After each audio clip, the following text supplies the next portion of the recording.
Muhtaram hamyurtlar, Toshkentdan Rossiyaning Moskva, Nijniy Novgorod, Qozon, Novosibirsk, Krasnodar, Ufa, Perm va Sankt-Peterburg shaharlariga avtobuslar qatnovi yo'lga qo'yildi. Chiptalar, yo'lda yo'lovchiga kerak bo'ladigan hujjatlar, shuningdek reyslar bo'yicha barcha savollarga ekrandagi telefon raqamlarga qo'ng'iroq qilgan holda javob olishingiz mumkin. Eslatib o'tamiz, avtobuslar barcha qulayliklarga ega. Assalomu alaykum qadrdon muxlis. Siz bilan siz bilgan va kutgan kanal Turfa olam. Wall Street Journal agentligining xabariga ko'ra, Amerika Qo'shma Shtatlari armiyasi Eronga qarshi urush davomida mingdan ortiq uzoq masofadagi nishonlarni yo'q qilishga qodir Tomahawk raketalarini hamda 2000 tagacha turli zenit raketalarni, jumladan THAAD va Patriot tizimlarini ishlatgan. Wall Street Journal agentligi tahlilchilariga ko'ra, Amerika Qo'shma Shtatlariga endi o'zining raketalar zaxirasini to'ldirish uchun kamida 6 yil kerak bo'ladi. Bu holat esa Tayvanni ehtimoliy Xitoy bilan urush boshlangan taqdirda himoya qilish rejalarini qayta ko'rib chiqish bo'yicha maslahatlar va muhokamalarga sabab bo'lmoqda. Aniqrog'i, agar Xitoy Tayvanga yurish boshlaydigan bo'lsa, Qo'shma Shtatlar Tayvanga harbiy texnika borasida, ayniqsa raketalar bo'yicha hech qanday yordam bera olmaydi. Sababi Amerika Qo'shma Shtatlari raketa zaxirasining yirik qismi Ukraina zaminidagi, qolgan qismi esa Yaqin Sharqdagi harbiy harakatlarga sarflandi.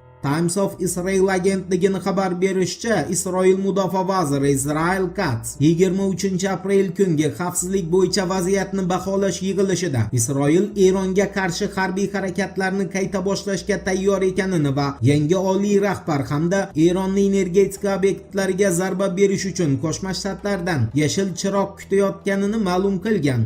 Uning so'zlariga ko'ra, Isroil Eronga qarshi urushni qayta boshlashga tayyor va Isroil armiyasi uchun maqsadlar belgilangan. Israel Katzning ta'kidlashicha, Isroil eng avvalo Xumanaiy sulolasini tugatish, shuningdek Eron rahbariyatini vorislarini yo'q qilish va mamlakatning energetika hamda elektr infratuzilmasini vayron qilish orqali iqtisodiy jihatdan izdan chiqarish uchun Amerika Qo'shma Shtatlaridan ruxsat kutmoqda. Shuningdek, u bu safargi hujum boshqacha o'ta halokatli bo'lib, eng og'riqli nuqtalarga zarba berilishini va avval berilgan katta zarbalardan keyin rejim asoslarini larzaga solib vayron qilishini bildirgan.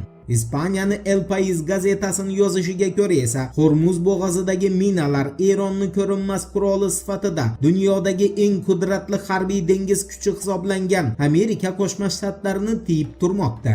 Eron dengiz minalariga tayanib, ularni aniqlash va zararsizlantirish juda qiyin hamda ko'p vaqt talab qilishini hisobga olgan holda jahonning eng muhim energetik yo'llaridan biri ishini izdan chiqara oldi va hatto eng kuchli harbiy dengiz flotlariga ham jiddiy muammolar tug'dirdi. Eslatib o'tamiz, Eronning Rossiyadagi elchisi Qozim Jaloliy Erta telekanaliga bergan eksklyuziv intervyusida Tehronning pozitsiyasini bayon qilgan. Uning so'zlariga ko'ra, Eron Amerika Qo'shma Shtatlari prezidenti bir vaqtlar yadroviy kelishuvlarni bekor qilgani va muzokaralar davomida 2 marta mamlakatga hujum qilganini yaxshi tushunadi va agar ular barchani aldashni davom ettirmoqchi bo'lsa, albatta Eron oxirigacha jang qiladi. Ammo agar ular o'zaro adolat tamoyillari asosida aniq va mustahkam kafolatlar bilan kelishish mumkin degan xulosaga kelsa, barqaror tinchlikni ta'minlash, Eron huquqlarini himoya qilish va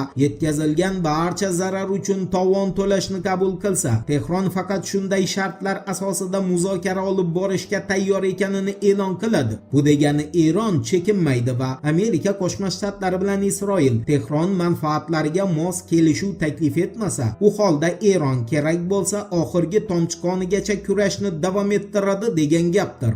Eshitmaganlar uchun eslatma, sal oldinroq Yaqin Sharqdagi hujum guruhiga qo'shilishi kutilgan Qo'shma Shtatlarning George Bush samolyot tashuvchi kemasi Amerika Qo'shma Shtatlari markaziy qo'mondonligi CENTCOMni ma'lum qilishicha, o'zini zarba guruhi bilan birga Qizil dengizni chetlab o'tish uchun Atlantika okeanining sharqiy qismi orqali Afrikani aylanib o'tishga qaror qilgan va Hind okeaniga yetib kelib, e'tibor bering, Amerika Qo'shma Shtatlarining 5-floti hududida o'z faoliyatini boshlagan. Bu degani George Bush samolyot tashuvchi kemasi va uni zarbdor guruhi boshlanish taxmin qilinayotgan Qo'shma Shtatlarni Eronga qarshi yangi hujumlarga qo'shilmaydi degan gapdir. Ha aytgancha Donald Trump Oq uydagi muxbirlar bilan o'tkazilgan press konferensiyada Isroil va Livan o'rtasidagi o't ochishni to'xtatish rejimi yana 3 haftaga uzaytirilganini ma'lum qilgan. Trumpni qo'shimcha qilishicha, Amerika Qo'shma Shtatlari Eron bo'yicha o'z oldiga qo'ygan maqsadlarini 75% ga erishgan